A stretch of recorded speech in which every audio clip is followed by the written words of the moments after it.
ரீசெண்டா சென்னையில பாத்தீங்கன்னா 2 கார் லைட்டா உரசதுக்கு டிஎம்கே ஒரு சாதாரண மனுஷனை போட்டு அடிச்சிருக்காங்க. இந்த பிரச்சனையை தீர்க்க வந்த டிஎம்கே சேப்பாக் தொகுதியை சேர்ந்த 63வது வார்டு வட்ட செயலாளர் பிரபாகரன் பாத்தீங்கன்னா ஆரம்பத்துல நல்ல ஒரு மாதிரி தான் பேசுறாங்க. அந்த மனுஷன் அப்புறமா காதெல்லாம் வலிக்குது, எனக்கு ரொம்ப அடிச்சுட்டாங்க அப்படின்னு சொல்றாங்க. சொல்லிட்டு நான் 100 கால் பண்ணிக்க வரட்டும் அப்படின்னு சொல்ற பிறகு பிரபாகரன் அவரை ரொம்ப அசிங்கமா பப்ளிக் பிளேஸ்ல பார்க்காம ரொம்ப அசிங்கமான வார்த்தையால திட்டிருக்காங்க.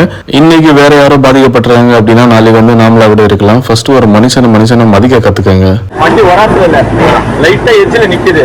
இவர் முன்னாடி எச்சில எல்லாம் நிக்கல, இன்னும் வராத்துல வண்டி வராதே இல்ல. வண்டியை நவுத்துறா, எதுவுமே பேசல, எடுத்தோடனே அம்மா மேல சத்தியமா சொல்றேன், அம்மா மேல சத்தியமா சொல்றேன், எடுத்தோடனே அந்த வார்த்தை சொல்றாங்க. சும்மா சொல்றது என்ன பாடுற அண்ணம்மா சாரி ரெடி பண்றதுக்கு போன் பண்ண எங்க நானே அடிச்சு போட்டேன். அப்படி என்ன பேசேன், அதான் நானும் அப்படிதானே பேசேன். திருப்பி அடிப்பேன் நானு பேசுகிறேன். வண்டி இடிச்சது இல்லாம வண்டி இடிக்கவே